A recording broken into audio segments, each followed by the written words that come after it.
muito bem a garganta, mas vamos estar aqui, na medida do possível, tentando expor as Escrituras. Com certeza que o Senhor falará ao nosso coração.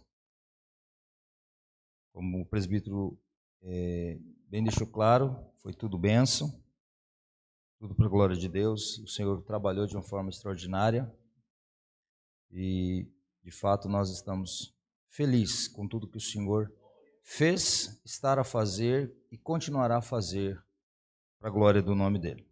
Amém? Primeira carta de Pedro, capítulo de número 3, nós vamos fazer menção apenas do verso 1 e o verso 2.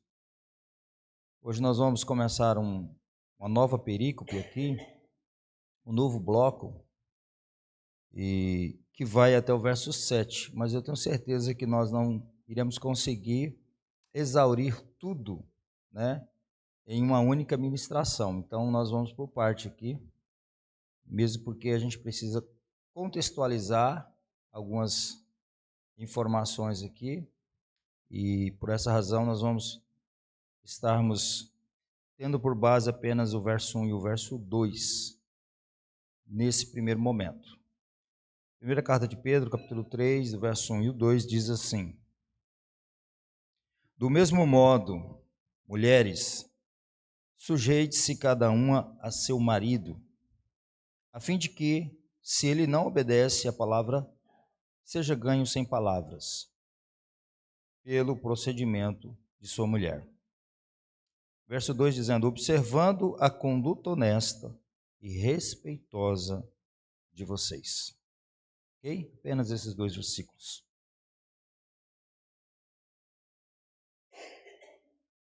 Caráter de informação, queridos, nós estamos na parte prática da carta.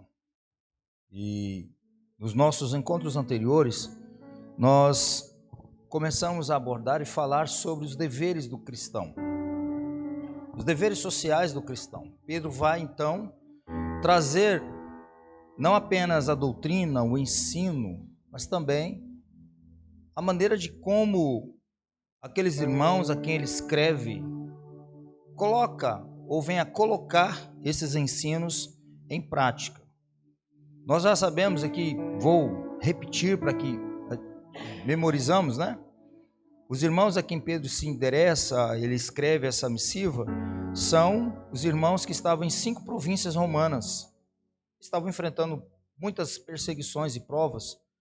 E Pedro, então, diante do contexto, do desafio em que aqueles irmãos estavam vivenciando e inseridos, Pedro, então, escreve essa carta, essa missiva, com a finalidade e propósito de encorajar aqueles irmãos, mas também trazendo informações pertinentes, importantes, para que eles pudessem, mediante a todo o contexto que eles estavam inseridos, eles testificaram o nome do Senhor, darem um bom testemunho, e por essa razão ele trata de assuntos ordinários, assuntos de suma importância, como também a questão dos papéis sociais. E nós vimos aqui, né, que Pedro trabalha, a partir do verso 13, as relações sociais e políticas, né? Ou seja, a relação, o posicionamento do cristão com o Estado, ele vai trabalhar isso aí, como também ele vai relacionar as relações mais estreitas do trabalho da comunidade cristã, né? O cristão e o trabalho, que nós falamos aqui também, foi a última exposição que fizemos. E no meio disso tudo, antes de chegar no relacionamento familiar, Pedro vai então incluir, né, o exemplo maior que nós podemos ter, que é Cristo Jesus, o posicionamento de Cristo Jesus, né? Ele vai falar sobre isso, no meio disso tudo aqui, né? Entre o cristão e o trabalho, e agora o relacionamento da família, ele vai colocar o supremo exemplo que nós precisamos ter, que aqueles irmãos precisavam ter, e que nós, como igreja do Senhor, também precisamos ter, principalmente ou especialmente os que mais sofrem. E isso nós vamos ver do versículo 21 ao versículo 25, que foi exatamente o texto base para a nossa última exposição. E esse fato, queridos, é fundamento ou a base para a ética cristã. A base para a nossa ética, para o nosso comportamento, precisa ser Jesus. Precisa ser Cristo. Porque haja vista, nós somos escolhidos e chamados por Deus pela pregação do Evangelho, fomos resgatados, fomos assim regenerados para cumprir o propósito de Deus. E o propósito de Deus é que nós venhamos ser conforme a imagem do seu Filho. Conforme a imagem de Cristo Jesus. Nós precisamos revelar Cristo aonde nós estamos. Nós não podemos revelar Cristo apenas na igreja. Nós precisamos revelar Cristo no nosso trabalho. Nós precisamos revelar Cristo em nossa casa. Nós precisamos revelar Cristo na faculdade, andando pelas ruas. Porque de fato, queridos, foi para isso que nós fomos chamados. Não tem como nós fazermos uma divisão. Nós somos cristãos ou nós não somos cristãos.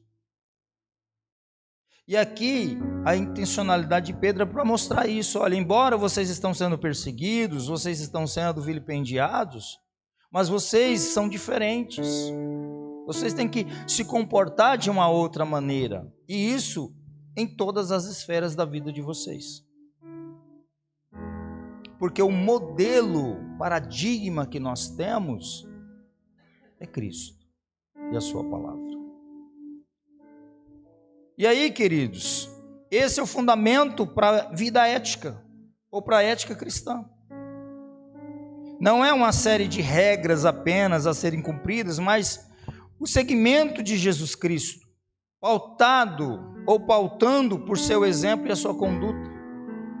Aquela perguntinha básica que nós temos que fazer sempre quando nós somos submetidos a alguma situação: o que Jesus faria em meu lugar? E essa seção da carta que nós acabamos de ler, ele começa a abordar aqui, em primeira instância, os deveres das esposas, mas não somente das esposas, mas também vai falar dos maridos cristãos.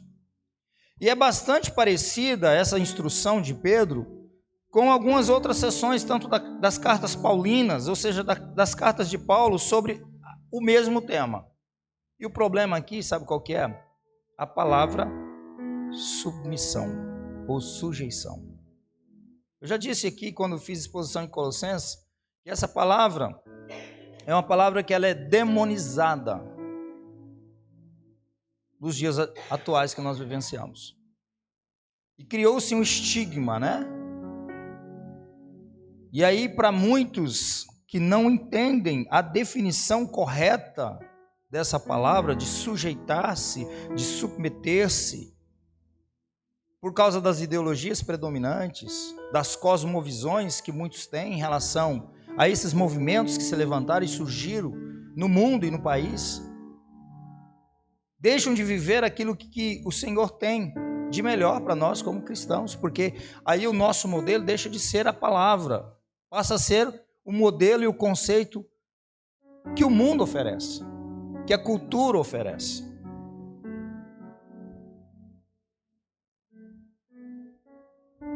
E Paulo fala sobre a submissão da esposa, assim como Pedro, em Efésios capítulo 5, do verso 22 a 24.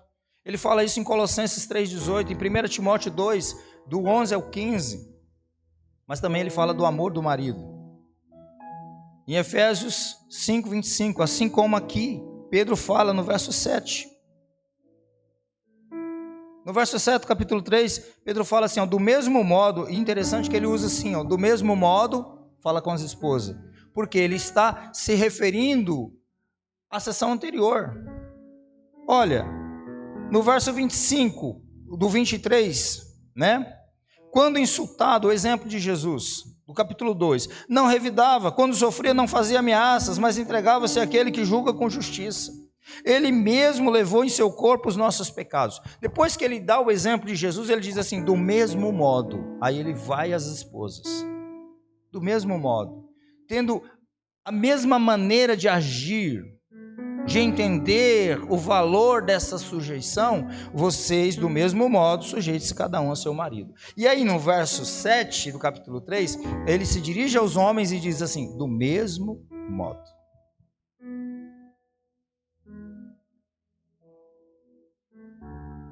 E ele fala também sobre a maneira da esposa se vestir, né, o vestuário da esposa, no capítulo 3, até do versículo 3 até o verso 6, em 1 Timóteo 2, do verso 9 ao verso 10, e também como proceder com um marido descrente, que é a tônica de Pedro aqui. Como é que a mulher cristã vai se comportar em relação ao marido que ainda não é cristão? Então é a tônica que Pedro vai trabalhar exatamente nesses dois versículos que nós fizemos menção. E nós temos também Paulo falando sobre sobre esse mesmo assunto, sobre esse mesmo tema em 1 Coríntios capítulo 7, do verso 10 até o verso 16. Entendamos o seguinte, que os escritores, queridos, do Novo Testamento, certamente não negligenciaram qualquer aspecto central da vida humana ao orientarem as igrejas quanto à vontade de Deus. Evidentemente, nós precisamos falar e ensinar toda a verdade de Deus. E não é só a questão social lá fora, o relacionamento com o Estado, o relacionamento no trabalho, mas também o relacionamento na família. Haja vista, a igreja ela é composta por família, a sociedade é composta por família. Alguns estudiosos, que eles chegam a afirmar que a família é a célula máter da sociedade. Se a família ela é disfuncional, se houver inversões dos papéis sociais dentro da família, e houver uma disfuncionalidade, isso vai refletir na sociedade, isso vai refletir na igreja. Por essa razão, nós temos instruções imprescindíveis aqui, pela palavra de Deus. E é uma contracultura, evidentemente, para responder os movimentos levantados que tentam engendrar dentro das famílias pensamentos completamente equivocados e incondizentes com as Escrituras Sagradas. Nós precisamos trabalhar isso. Entendermos que a palavra do Senhor vai nos trazer essas orientações. O casamento, queridos, sendo um dos aspectos mais importantes de nossa vida aqui nesse mundo, foi objeto das ponderações dos discípulos e exortações como essa que nós temos aqui, porque eles entendiam a importância do casamento, a importância da família. E é por isso que Pedro vai dizendo: mulheres, sede submissas a vosso próprio marido. E a fim de que, ou para que, esse conectivo indica propósito. Qual que é o propósito? Aqui no contexto, e a tônica de Pedro, como eu disse, para que ele seja ganho. Não é isso que o texto diz? Sem palavra alguma, por meio do procedimento de sua esposa. Pedro, ele já tinha orientado os cristãos em geral a serem submissos às instituições humanas em autoridade. Ele vai falar isso no verso 13, capítulo 12. Por causa do Senhor, sujeitem-se a toda a autoridade. Também ele fala aos escravos em particular, que eles deveriam ser sujeitos aos seus senhores, no verso 18, capítulo 2. Ou seja, naquele contexto ele escreve aos irmãos que eram escravos, porque era algo que era comum. Já expliquei isso aqui. E aí quando contextualizamos, hoje nós somos funcionários. Então nós temos que ser sujeitos aos nossos patrões. Simples assim a aplicação.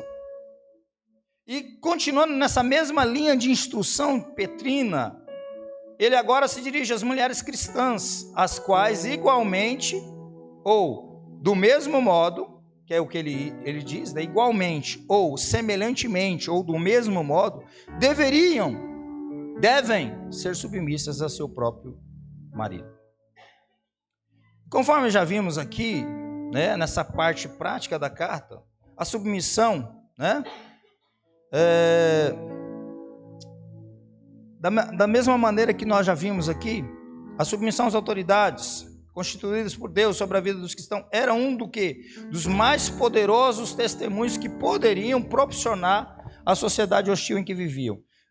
Por causa que eles eram acusados, eu vou relembrar aqui porque já falamos aqui, esses irmãos eram acusados de fazer complô contra o Estado, eles eram acusados de canibalismo, de muitas outras situações. Então, a ideia de que eles pudessem se comportar de maneira digna era também proposital para que eles pudessem dar um bom testemunho, e Pedro vai falar assim, para calar a boca das pessoas, para emudecer os acusadores, aqueles que os injuriavam. Então, queridos, essa submissão aqui era um dos mais poderosos testemunhos que eles poderiam dar à sociedade, proporcionar essa sociedade que era hostil em relação àqueles irmãos a qual eles estavam inseridos. E a exortação de Pedro, ele se aplica evidentemente a todas as mulheres. Ah, pastor, o senhor está falando só das mulheres hoje? É só das mulheres, por enquanto, tá?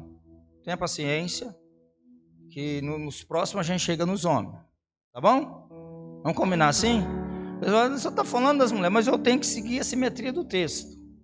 Estava falando primeiro das mulheres, depois a gente vai falar dos homens. E digo mais para vocês, mulheres, o papel do homem é muito mais difícil do que o de vocês. Biblicamente é. A Bíblia não pede para vocês morrer pelo homem, pede? Mas pede para o homem morrer pela mulher. Então qual que é mais difícil? Ser submisso ou morrer? Porque tem mulher que ser submissa arranca um pedaço dela, né? É como se arrancasse um membro. Posso? Jamais! Tá terrível minha vozinha.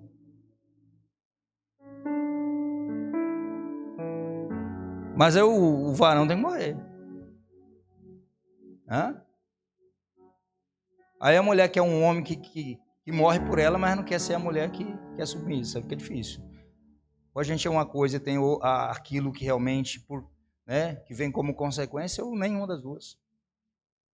Então entendamos, queridos, que em suma essa exortação de Pedro se aplica a todas as mulheres. Casadas, né? Claro, que ele está falando, seja submissa aos seus próprios maridos. E as solteiras aqui, preste bastante atenção. Essa instrução é para você também, que quando você casar com um homem de Deus, varão, crente, convertido, tu vai fazer a mesma coisa. Não tem outra explicação, não tem uma outra orientação para você que é solteira quando você casar. Você que é solteira, tá tudo certo. Quando você casar, não precisa. Não, precisa. Aí que precisa, né? Mas entendamos o seguinte, Pedro tem em mente aqui, em particular, o caso daquelas esposas, daquelas mulheres casadas com o marido descrente.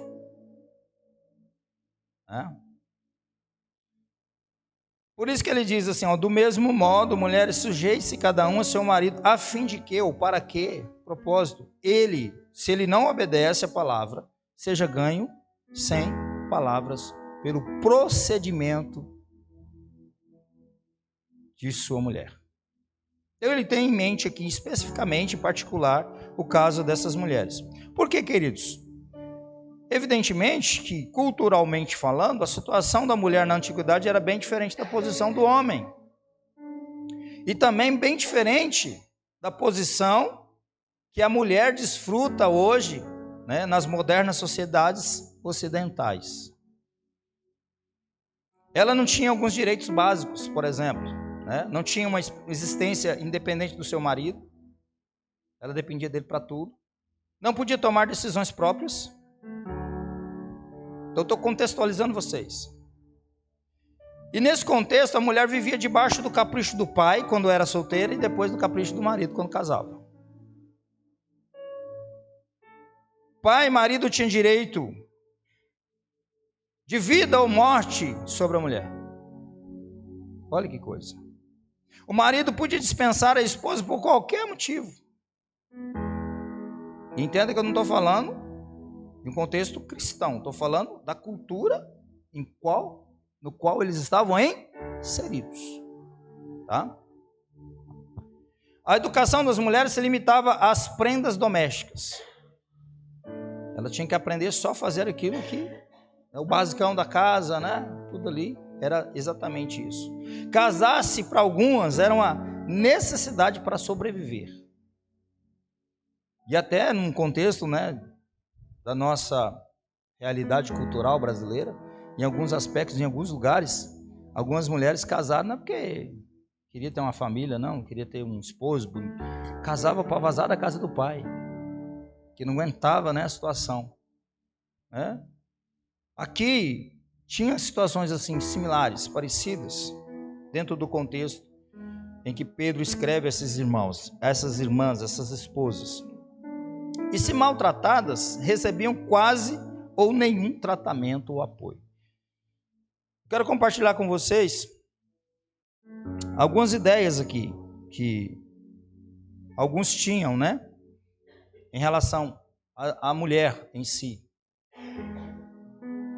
A elite tinha uma concepção central de que a mulher era, por natureza, inferior ao homem, pois ela não tinha capacidade para a razão que o homem possuía. Ela era governada por suas emoções. E como resultado, eram propensas a juízos errados, à imoralidade, à intemperança, à maldade, à avareza. No pensamento desses, né? Ela não era confiável, mas contenciosa, e como resultado, era o seu papel obedecer.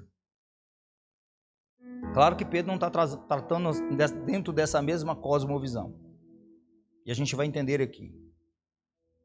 Então era num ambiente desses em que viviam as mulheres cristãs a quem Pedro se dirige, do verso 1 até o verso 7. O que significava para uma mulher casada tornar-se cristã em circunstâncias como as descritas acima? E lembra aqui que esse ensino abrange todas as mulheres casadas, mas especificamente aquelas que é casada com um marido que não é cristão. Então, o que significava para uma mulher casada tornar-se cristã? Ela era casada e ela se convertia ao cristianismo. Em circunstâncias como essa, culturalmente, naquele contexto. A sua situação poderia tornar-se extremamente complicada. Por quê? As religiões dos gregos e romanos daquela época eram essencialmente idólatras e pagãs. E havia o culto ao imperador, as religiões de mistério, a religião tradicional dos gregos, o paganismo e a idolatria em geral eram a religião de todos eles. Quando a mulher resolvia se tornar cristã, ou seja, quando ela decidia abandonar a religião do marido, isto representava um desafio à autoridade do marido. Ela não podia ter a religião que queria. Tinha que ser a religião do marido. Uma mulher casada que desejasse se tornar cristã tinha que saber que estava correndo o risco de ser espancada por ele, expulsa de casa ou até mesmo ser morta. É claro que nós não podemos generalizar, né? Mas casos assim podem ter sido bem frequentes. Nós temos aí um dado histórico. Plutarco disse o seguinte, uma concepção que eles tinham da filosofia grega, que dizia assim: uma esposa não deve adquirir seus próprios amigos, mas deve tornar os amigos do marido dela próprios. Os deuses são os primeiros e mais importantes amigos. Ele está falando de religião, de crença. Por esta razão, é apropriado que uma esposa reconheça apenas os deuses que seu marido adora e fechar a porta a cultos supersticiosos e estranhas superstições. Esse era o pensamento dominante da época daquele contexto. Mesmo assim, mesmo tendo esse pensamento dominante, cultural, eis que um fato que nos deixa impressionado é que milhares e milhares de mulheres naquela época se tornaram cristãs, ouvindo a mensagem do Evangelho, mesmo sabendo que isso poderia custar-lhe a própria vida. A situação delas era muito delicada, especialmente quando o marido não queria acompanhar a mudança da religião da mulher. E muitas delas pagaram com a vida, com a expulsão de casa, com os maus tratos e a decisão, por causa da decisão de servir a Jesus e crer nele como sendo o verdadeiro Salvador do mundo, e assim renunciar à religião do marido, à religião do pai, à religião dos familiares. A exortação de Pedro a elas é que sejam submissas ao próprio marido. Verso 5 do capítulo 3 vai dizer: pois era assim o que também costumava adornar-se as santas mulheres do passado, cuja esperança estava em Deus. Elas se sujeitavam cada uma a seu marido. Em todos os casos, o cristão deve sujeitar-se voluntariamente com o objetivo de dar testemunho diante do mundo hostil e cheio de suspeita. Claro que Pedro vem pedindo aqui a várias classes essa sujeição. E de acordo com Pedro, anjos, principados e potestades também estão submissos. O mesmo verbo que ele utiliza no verso 22, capítulo 3, ao Cristo ressurreto e glorificado. A exortação de Pedro aqui é que as mulheres sejam submissas a seu próprio marido, certamente não soa bem aos ouvidos pós-modernos. Falar isso hoje na igreja, corre o risco de alguém pegar a gente ali fora ali e falar assim: pastor, conversa é essa?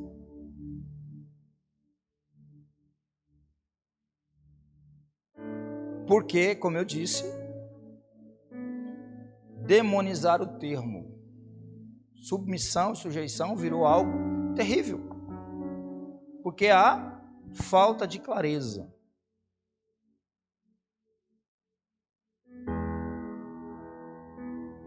Existe um movimento que começou aí, principalmente com ganhar força a década de 60 para cá. E isso entrou nas igrejas também, isso entrou nas famílias. E os próprios homens, pais, porque na verdade, né, esse movimento foi idealizado por um homem. E hoje, quando eu ouço muito pai dizer assim para a filha: não, minha filha, você tem que ser independente, eu quero que você não dependa de homem. Já ouviu essa história? O pai falar para a filha isso? Eu não quero você dependendo de homem. Como se isso fosse o fim da picada. Eu pergunto: que mulher que não depende de homem? Nem que seja para matar barata.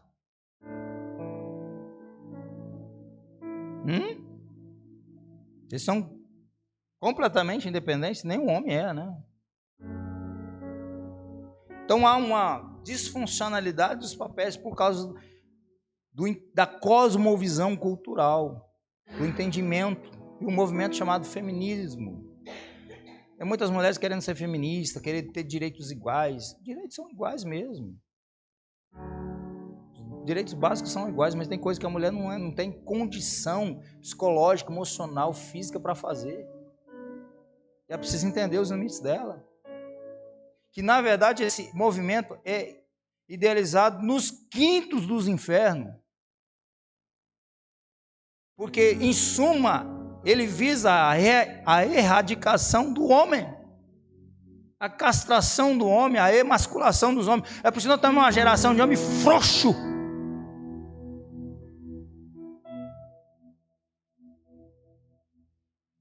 Um bando de homens Pode falar?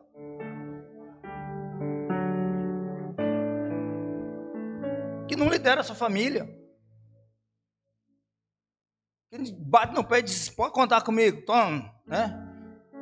Hoje a gente vive uma questão que a mulher está com um problema e o cara derrete com a manteiga.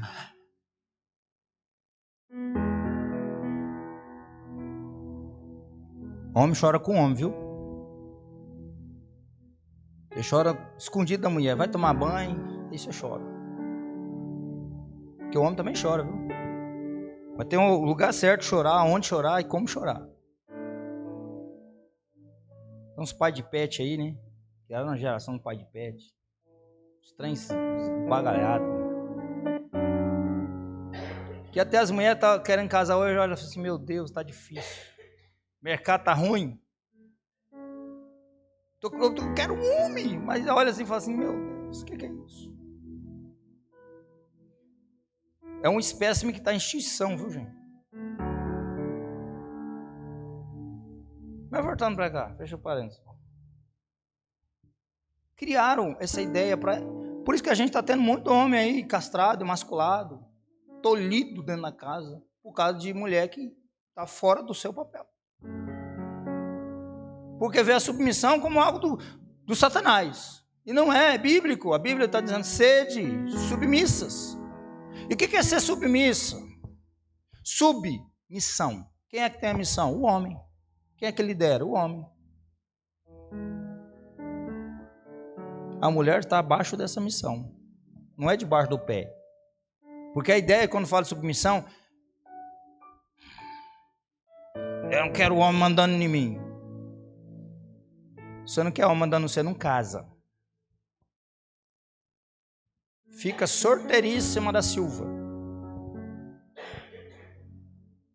Porque o homem ele é de boa, gente. Né? Mulher chega assim e fala, hoje eu não vou cozinhar não, vamos comer o mexido. Amém, comer. Hoje vamos comer um lanchinho, meu amorzinho. Mulher cheirosa, bonitona. Aí o cara fala, vamos, né? Mulher tá cheirosa, bonita, vamos comer um lanche. Mas o dia que ele fala, não, presta atenção. É não. Não força a barra não, vai dar ruim. Porque tem dia que ele não tá legal. Não quer sair, ele não quer comer lanche. Ele quer ficar em casa. De preferência na caixa do nada. É o que você está pensando?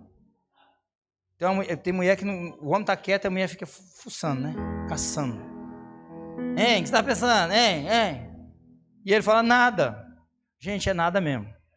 Pode acreditar que é nada. Não está pensando nada. Ele está ali. Às vezes ele está com o controle, não quer assistir nada, ele só fica mudando. E a mulher fica... Nada. Quer ficar quieto.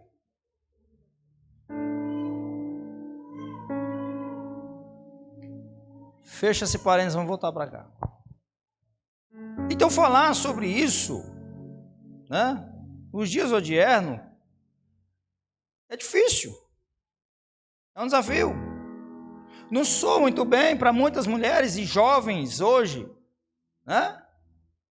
Por causa da sua cosmovisão, que não é bíblica, não é cristocêntrica, mas é completamente hedonista e secularizada. Não aceita.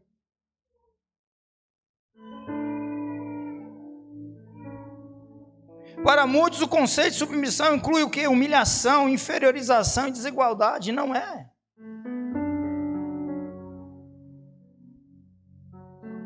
A submissão não é de gênero. Submissão é de liderança. Não há nenhuma inferioridade a mulher ser submissa ao esposo. Nenhum demérito. Contudo, não é esse aqui o entendimento de Pedro, e nem dos demais autores do Novo Testamento, que também fizeram a mesma exortação às mulheres cristãs, conforme nós temos em 1 Coríntios 14, 34, Paulo falando da igreja de Corinto, em Efésios, falando da igreja em Efésios, capítulo 5, verso 22 e 24, quando escreve a sua pastoral de Timóteo. Logo após a sua exortação, Pedro reconhece que a mulher é igualmente herdeira da mesma graça de vida que seu marido cristão. Está no verso 7, olha o verso 7 que ele diz: olha, do mesmo modo vocês, maridos, sejam sábios no convívio com suas mulheres e tratem-nas com honra, como parte mais frágil e co-herdeiras do dom da graça da vida, de forma que não sejam interrompidas suas orações. Se o homem for truculento, for um ogro, eu posso ficar orando, que a oração dele não vai ser respondida não. O texto está dizendo. Trate elas com honra. Mas eu vou chegar lá nos homens ainda. Calma aí, tá? Só um spoilerzinho. Então veja bem, queridos. É isso que Pedro faz. Ele mostra que a mulher é igualmente herdeira da mesma graça de vida que seu marido cristão. Da mesma forma, Paulo faz a mesma coisa. Ele reconhece a igualdade de ambos, ao mencionar que um procede do outro. Todo homem veio da mulher. A mulher veio do homem. Um procede do outro. Em 1 Coríntios 11, do verso 11 ao verso 12, que os direitos sexuais de ambos são os mesmos no casamento. Não é só o homem que tem poder sobre o corpo da mulher, não. A mulher também tem poder sobre o corpo do homem. Ah, pastor, como que é isso? Tem ninguém de... Só o João Miguel e a Ayla aí de menor, né?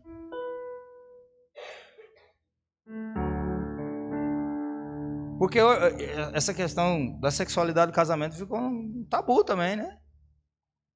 E dois problemas nos casamentos, além das inversões de papéis,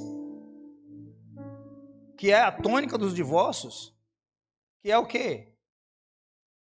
Relacionamento sexual, finanças.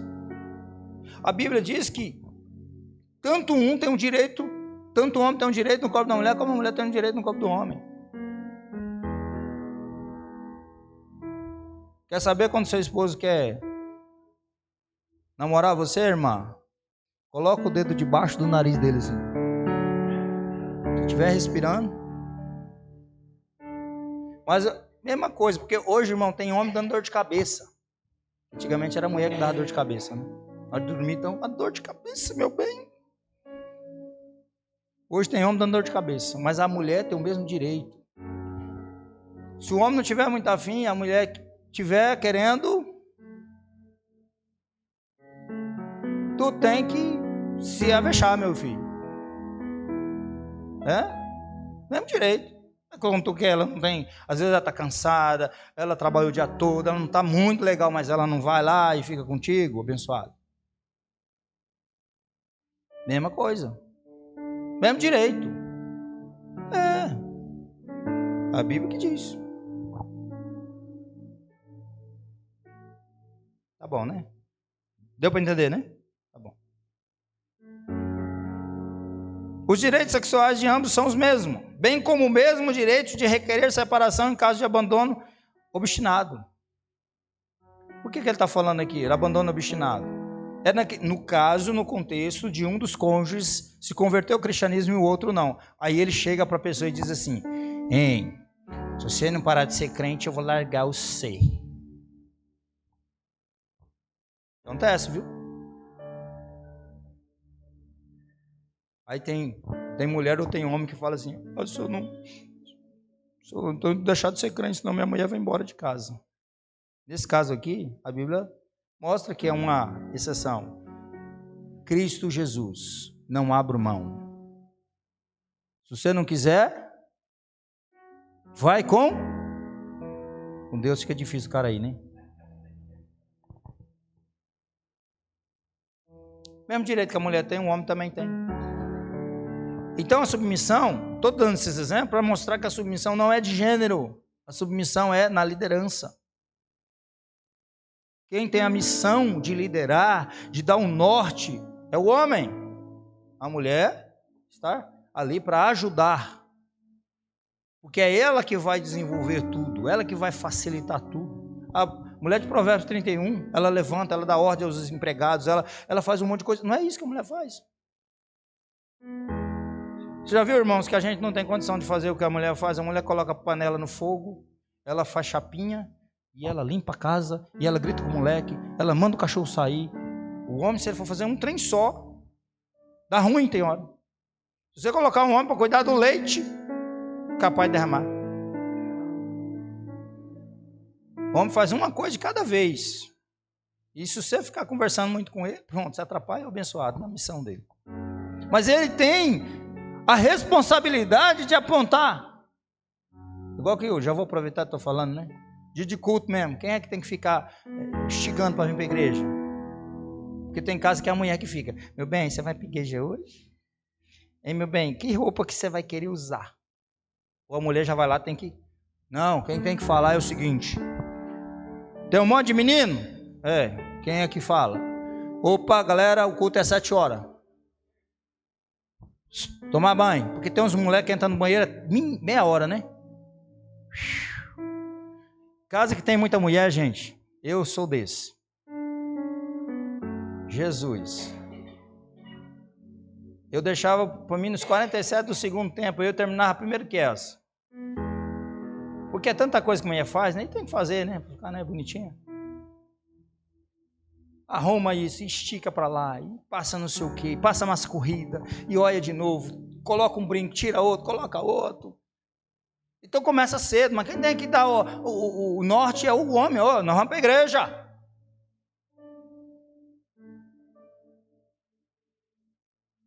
Se ajeita aí todo mundo, arruma os meninos, e ajuda, dá banho, vai lá, né, faz alguma coisa. É assim que tem que ser, é o homem. Nós vamos orar, é assim.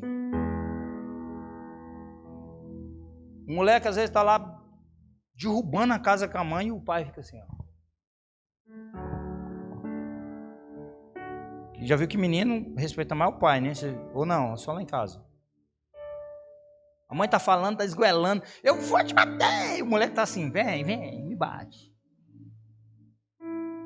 O pai chega, dá uma olhada e fala, pronto. O moleque, O homem, ele tem essa voz de liderança.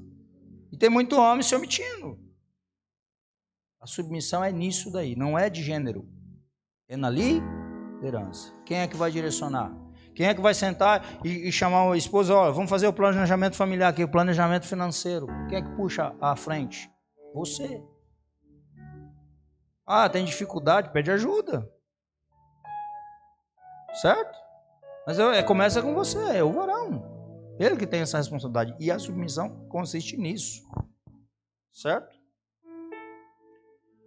A submissão requerida da mulher crente consiste no reconhecimento da parte dela que Deus atribuiu diferentes papéis ao homem e à mulher na criação. 1 Coríntios 11, verso 8 ao verso 9.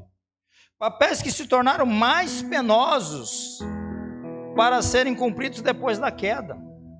Depois que veio o pecado, ficou pior, porque o casamento foi criado antes do pecado.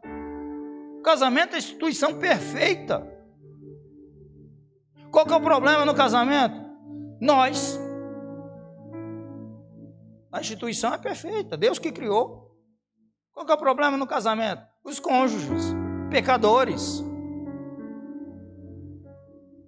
que às vezes são inflexíveis, que às vezes invertem os papéis sociais e arrumam problema. Vive aí, desenvolve crises, desenvolve um monte de situações que se nós atentássemos para isso aqui, esses ensinos basilares e ordinários da palavra, a gente não estaria, às vezes, passando por algumas situações que às vezes a gente passa. E depois da queda ficou pior. Porque Deus falou assim, o teu desejo será para o seu marido, por causa do pecado, falou para a mulher. E que mulher que quer isso? Não, no original, o teu desejo será contra o teu marido. Mulher tem hora que se ela não vigiar, ela é do contra. O teu desejo será contra o seu marido. O marido fala sim, ela fala 2 palavras. A mulher cristã não pode ser assim.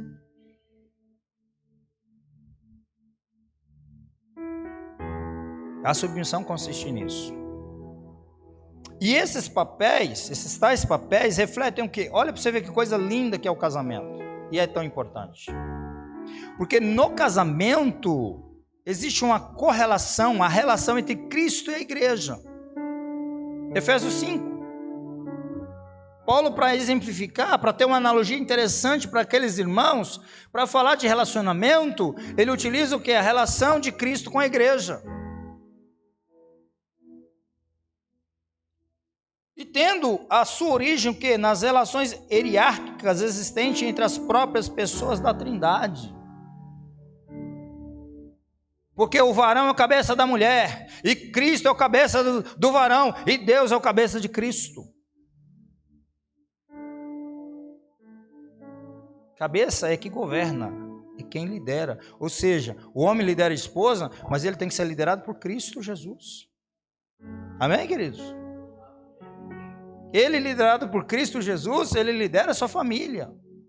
E a mulher está debaixo dessa liderança. Tem até umas brincadeiras que o pessoal fala assim. E aí vai entrando essas crenças culturais, essas brincadeirinhas assim. Parece que, né, é umas ervas daninhas, bem assim. Parece que não tem muita coisa. Aí eu tenho muitos homens que falam assim, lá em casa quem fala mais alto é eu. Aí você fala, eita rapaz, glória a Deus, né? A mulher fala assim, vai lavar a louça aí. Já vou! Não é errado lavar a louça não, você tem que lavar, tá? De vez em quando, eu arrisco. Porque se tem um trem que eu tenho raiva de fazer, é lavar a louça. Aí minha esposa fala assim, você tem raiva de fazer tudo, você não gosta de cozinhar, você não gosta de lavar a louça. Mas você tem que ajudar, né? É bom, não mata não, né? Sei lá, lavar um prato, fazer alguma coisinha. Mas o papel do marido é liderar o seu casamento e sua família. E o da esposa de ser a auxiliadora nessa missão. Estou aqui contigo. O bom, irmãos, é quando você faz um projeto e a mulher fala assim, estou com você. Porque você é pastor, um trem de doido. Um dia você está aqui, outro dia Jesus fala assim, tu vai embora. Mas quando eu vim pastorear, eu fui designado para o campo, eu liguei para minha esposa e falei assim, hein, aconteceu que assim, vou pastorear. Para onde você vai? Falei assim, minha filha, é um tal de Cabixi. Nunca tinha ido naquele lugar. Ela deu um Google, mandou a foto para mim. Irmão, o Google puxou a Vila Neide. Vila Neide lá é uma vila de pescador. Uma estrada de chão com as 6 casinhas. Ela mandou para mim. Eu fiz, nós vamos para um lugar desse. Falei, vamos. Eu falei assim, meu Deus, ela estava longe. Eu estava na reunião do presbitério em Médici, você estava em Cacoal, né? Estava pertinho. E ela disse assim, mas eu estou com você, onde você for eu vou. Ah, então amém, glória a Deus. É isso que é importante. Onde você for eu vou. Tá aqui, projeto, não, estou com você. Meu amor, esse ano nós vamos fazer assim, porque nós precisamos estabelecer tal situação. É ainda isso que a gente precisa conquistar. Estamos juntos. Agora, irmão, também, os varão, preste atenção. Vai ter situação que Deus vai usar a mulher, ela vai falar assim, faz não. Igual a mãe, né? Mãe quando olha para o filho fala assim, hein, faz tal coisa não. Escuta. Porque às vezes você faz um negócio, você vai fazer, principalmente quando você vai comprar alguma coisa, fazer um negócio, você está empolgado, aí a mulher olha, fala assim, compra não, meu filho. Deixa mais para frente, depois a gente faz. Aí o cara, não, eu compro porque eu sou homem. Aí ele compra. Aí dá ruim. Aí ela fica assim, te avisei. Eu falei pra você, lembra que eu falei? Eu falei que não ia dar certo. Se você tivesse me escutado, se ela falar 3 vezes, meu filho, vaza.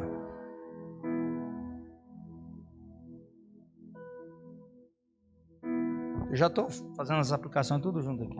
Amém? O papel do homem é liderar, da esposa é auxiliar. E depois que ele fez essa exortação geral, sede submissa a vosso próprio marido, ele enfoca a situação específica da mulher cristã que está casada com o marido descrente. Ele descreve esse marido como alguém que ainda não obedece a palavra. E isto é, alguém que ainda não crê no evangelho de Cristo Jesus. E essa situação era bastante comum no primeiro século.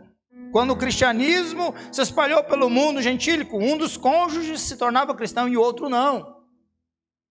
Essa situação gerava o quê? Uma série de dificuldades para parte daquele que era cristão, daquele que se convertia ao cristianismo. E o apóstolo Paulo, por exemplo, ele teve que lidar com questões desse tipo levantadas pelos membros da igreja de Corinto, que queriam inclusive saber se era lícito se separarem do cônjuge descrente, conforme 1 Coríntios 7, 12, 16. Paulo diz assim, olha, se você está com um esposo que não é crente, e aí eu vou falar aqui agora, daqui a pouquinho, e aí muitos falam assim, tá vendo ali, Pedro está dizendo, se ele não obedece a palavra, então eu posso casar com quem não é crente. Não é isso não. Está dizendo porque o que era a situação aqui? Pessoas que eram casadas, que ouviram a pregação do evangelho e um dos cônjuges, e não o casal, se convertem ao cristianismo. E aí aquele que se torna crente, e nesse caso aqui, do verso 1 e 2, era a mulher. E o outro não. E no contexto, lembra que eu falei no início? A mulher tinha que o quê? Seguir a religião do marido. Os amigos dela tinham que ser os amigos do marido, ou seja, os deuses dela tinham que ser os pseudos-deuses do marido. Mas agora ela ouviu a mensagem do evangelho, ela é eleita de Cristo, ela foi salva, e agora ela tem essa dificuldade. Lá a igreja de Corinto perguntou para Paulo, olha, mas... E aqui o marido quer ficar com ela. Ele não quer separar, ele quer continuar com ela. Aí o que Pedro disse? Vocês têm que se sujeitar ao seu marido, a fim de que, se ele não obedece a palavra, seja ganho sem palavras pelo procedimento de vocês. E ele diz como é que tem que ser: observando a conduta honesta e respeitosa de vocês. Mas lá em Corinto, tinha uma galera lá que o cônjuge falava assim, olha, escolhe entre eu e esse Cristo. Aí ficaram preocupados, Paulo, e aí como é que vai? Como é que vai ser esse negócio? Paulo escreve dizendo o seguinte, se o descrente quiser apartar-se, que ele vá. Contudo, você permaneça em Cristo. Pedro aqui vai orientar a esposa de um marido descrente a submeter-se a ele como forma de levá-la a crer. A submissão a que Pedro orienta em termos práticos implicava o comportar-se de maneira honesta e cheia de temor na vida doméstica. Honesto aqui significa puro, inocente, que é um termo frequentemente usado num contexto cultico, casta, como diz a Almeida Revista Corrigida. Relacionado com a conduta das mulheres no casamento. Um comportamento honesto significa uma conduta moral inatacável. É isso que ele está dizendo. Uma esposa honesta é moralmente pura. Ela é fiel ao seu marido. Somente a ele. E que testemunho poderoso da graça de Deus é uma esposa cristã fiel ao seu marido, mesmo que ele seja descrente. E que recomendação terrível do cristianismo é a esposa cristã que acaba sendo infiel ao seu esposo. A esposa cristã, especialmente aquela casada com incrédulo, tem o dever de levar uma vida honesta, pura, em fidelidade para com ele. Além de honesto, o comportamento da mulher cristã deveria ser cheio de temor. É isso que diz o texto? Do mesmo modo, mulheres, sujeite-se cada um ao seu marido, a fim de que, se ele não obedece a palavra, seja ganho sem palavras pelo procedimento de sua mulher, observando a conduta honesta e respeitosa, e aqui, com temor de vocês. Temor aqui, né, é a mesma palavra para respeito. E tem gente que acha que temor é o seguinte, o cara chega no portão e bate o pé assim, bum, a mulher. Não, não é isso. Respeito. Temor aqui é um comportamento respeitoso.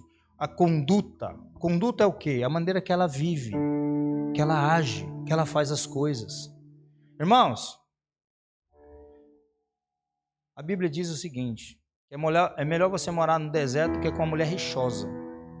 O que é mulher rixosa?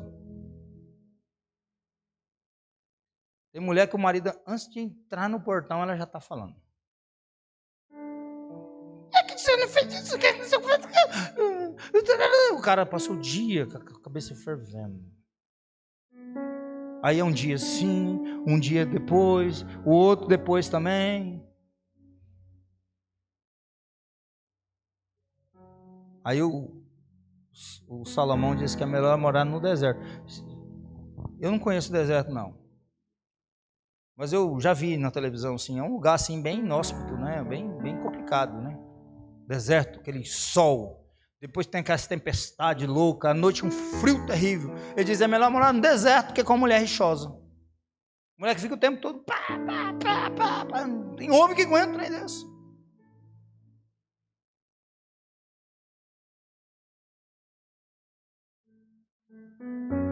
Estou recebendo revelação. Não dá. Então a conduta, ele está dizendo a conduta. Já pensou isso às vezes com o marido cristão, aí o cara tem um fruto do espírito, domínio próprio, ele fica, mas ele se controla, para não brigar. Mas aqui é o marido descrente, o marido descrente tem o Espírito Santo não. Não é igual o marido crente que tem o Espírito Santo, tem hora que ele desce da cruz. Né? Você imagina o marido descrente que não tem o Espírito Santo. Aí está fazendo a conduta, olha, observando a conduta honesta e respeitosa de vocês. Porque esse tal de ficar o tempo todo, eu costumava fazer assim, eu usava uma palavra para expressar, eu falava assim, fica me enchendo os pacovar não. Enchendo os pacovar, mal chegou, você mal começou. Tem situação que é assim. Isso é falta de respeito. Está dizendo assim, ó, conduta respeitosa. Temor aqui é respeito. Exatamente isso. E às vezes acontece de uma forma muito natural em muitas situações. Creio que aqui não, aqui as famílias aqui tudo padronizadas biblicamente. Glória a Deus, aleluia. Então o temor aqui tem esse significado. Especialmente, essa esposa cristã, especialmente casada com o incrédulo, tem o dever de levar uma vida honesta, pura infidelidade para com ele. E a última possibilidade deve ser o quê? Preferida, considerando o texto. E o sentido é que a esposa deve se comportar de maneira respeitosa. Como vimos anteriormente, Pedro já havia orientado seus leitores a temerem os senhores humanos, verso 18, capítulo 2, que significa obedecê-los e respeitá-los. É respeito. Temor aqui é respeito. Agora, a mulher casada com o marido descrente deveria se portar com temor para com ele, para ganhá-lo com o procedimento. O comportamento da esposa cristã honesta e respeitoso poderia de tal maneira impressionar o marido descrente a ponto de ganhá-lo sem que houvesse necessidade de testemunho verbal da parte da esposa sobre o evangelho. Ganhar o marido desobediente à palavra significa levá-lo a crer em Jesus Cristo e obedecer ao evangelho. É isso.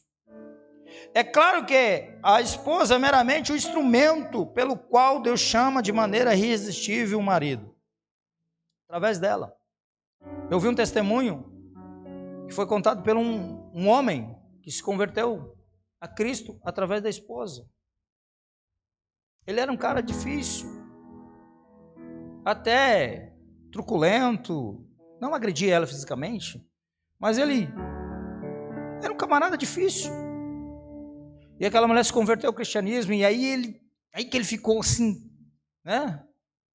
Nervoso, agora virou crente, não vai sair da igreja, aquela coisa toda. E aí ele começou a hostilizar ela. E ela orando, e colocava ídolos dentro de casa, ela não falava nada.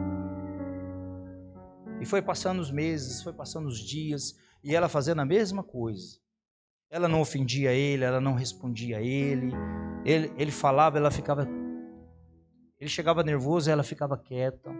Ela não discutia. E ela continuou orando, ela continuou colocando os louvores. E um dia ela colocou o louvor e disse: meu bem, eu estou indo para a igreja. A jantinha estava no jeito, as coisas tudo arrumadas. E o louvor era aquele louvor da harpa cristã. Não vou arriscar cantar hoje, né, gente? Está difícil, até para falar. Mas quão bondoso amigo é Cristo. E ele estava vivendo uma situação que ele achava que não tinha amigo nenhum. E ela não sabia. Ele lá dentro da sua alma, na sede das suas emoções, nas suas crises existenciais, ela achava que estava sozinho, abandonado. Ele não tinha amigos, os caras só interesseiros, já estava frustrado com a situação. O Espírito Santo estava trabalhando na vida dele. E ela colocou o louvor e foi para a igreja. E o louvor era: quão bondoso amigo é Cristo. Quando começou a tocar, ele tinha ido para tomar banho, aí ele parou e falou assim: Oxi, tem um amigo muito bom, e esse amigo é Jesus. O que ele fez por mim? E o louvor foi falando que carregou as nossas dores. Foi descrevendo o que Cristo sofreu. E Jesus diz no Evangelho que ninguém tem maior amor do que esse, dar a vida pelos seus amigos. Foi o que Jesus fez. E aí então o Espírito Santo veio no coração dele, caiu prostrado e se rendeu ao Evangelho. Através da conduta, do posicionamento daquela mulher, daquela esposa cristã. É exatamente isso que Pedro está dizendo aqui. Não que as outras, meu esposo já é crente, eu tenho que submeter, não, tem também. Mas aqui especificamente ele está falando com as mulheres que tinham o cônjuge que não era cristão.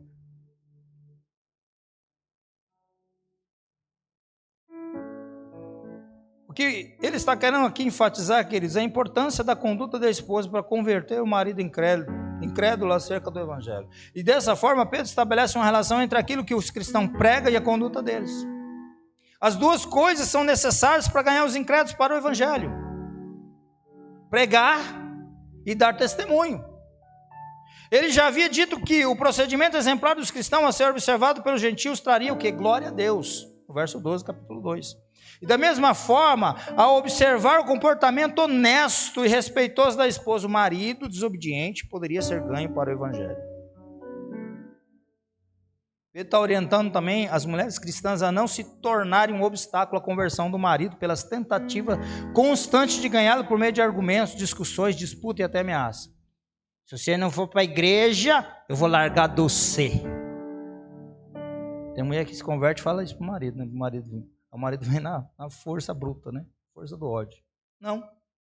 Ameaças, né? Há outros tipos de argumento. Ou não dar um bom testemunho.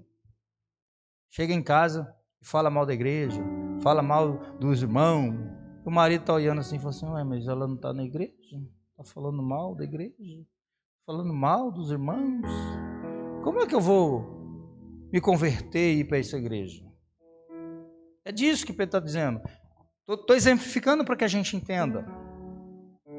Queridos, muitas esposas bem intencionadas acabam afastando o marido descrente mais e mais do Evangelho pela insistência irritante de convencê-lo por argumentos. Primeira coisa, nós não convertemos ninguém. Nós não temos esse poder, ninguém, nem o marido sobre a esposa, nem a esposa sobre o marido, nem os pais em relação aos filhos, nem os filhos em relação aos pais. Nós não temos poder de converter ninguém. Quem faz isso é o Espírito Santo. Nós temos que pregar o Evangelho, viver o Evangelho, e o Espírito Santo é que leva dos ouvidos ao coração e convence. É importante observar que o fato de Pedro orientar mulheres cristãs casadas com maridos descrentes não encoraja mulheres cristãs solteiras a se casarem com descrentes, porque isso aqui não é um ensino. O ensino geral da Bíblia é contra o casamento de crentes com descrentes. Pedro está orientando a partir de uma situação estabelecida em que a pessoa já casada se tornou cristã e a outra não. Tá bom? Então você que é crente, quer casar? Arrume um homem crente. Mas crente mesmo. Porque se ele não ama Cristo, ele não vai ter condição de amar você. Essa é a realidade. Nós não podemos afirmar que não houve casamentos mistos no período apostólico, mas se aconteceram, foram contra a orientação geral da liderança dos apóstolos. Por fim, o fato de Pedro instruir as mulheres cristãs a serem submissas com o objetivo de ganhar os maridos para Cristo não significa que essa orientação só tem validade em ambiente missionário ou que não tem validade para as mulheres casadas com o marido cristão. O ensino geral do Novo Testamento é que a submissão da esposa ao seu marido é a vontade de Deus em todas as épocas, culturas, uma vez que o casamento reflete a relação entre Cristo e a sua igreja. Mesmo que Pedro aqui está dirigindo especificamente aquelas mulheres que os esposos não eram cristãos, o ensino geral das Escrituras é que todas as mulheres casadas se submetam, se sujeitem à liderança do seu marido. Em todos os tempos. E Pedro dá um exemplo muito claro aqui. Pois era assim que também costumavam adornar as santas mulheres do passado, cuja esperança estava em Deus. Elas se sujeitavam cada um ao seu marido. Como Sara, que obedecia a Abraão e o chamava Senhor. É nunca que eu vou fazer isso. Chamar o marido de senhor? Sara fazia isso com Abraão. Chamava ele de senhor. E não impediu dela ser uma mulher de Deus, de viver o melhor de Deus. A orientação é essa. Nesse primeiro ponto, que nós precisamos entender. Você, irmã, claro que vai chegar a hora dos homens. Entenda. É uma orientação das Escrituras. E o interessante é, do mesmo modo, Pedro está tendo essa ideia, do mesmo modo que foi, né? O exemplo que eu estou dando a vocês precisam se submeter. Do mesmo modo que o funcionário precisa submeter ao patrão. Do mesmo modo que nós devemos submeter às autoridades. Você, mulher cristã, precisa submeter ao seu marido. E ele não faz uma sugestão. O verbo aqui, sujeite-se. Ele diz assim, olha, vou aconselhar, se vocês quiserem, se for possível, vocês façam. Não é isso que está escrito. Precisa submeter. É necessário que submeta. Certo? Tem mulher que fala assim, é ruim que eu vou deixar o homem mandar em mim. Não é isso, não é mandar em você. É te dar a palavra final, né? O homem, às vezes, ele só quer que pergunte. Sim. Concorda, meu bem? Não concordo. Mas hoje em dia está uma situação difícil, com o homem ele só é informado, ele às vezes nem sabe, né? Depois que está tudo pronto, tudo feito, aí, amor, eu decidi fazer assim. Aí informa, não, gente, está errado. É antes um acordo, exatamente isso que é necessário que se faça. Amém? Finalizamos por hoje, os versos 1 e 2. Domingo que vem, se Jesus não voltar e estiver vivo, você também, a gente dá continuidade.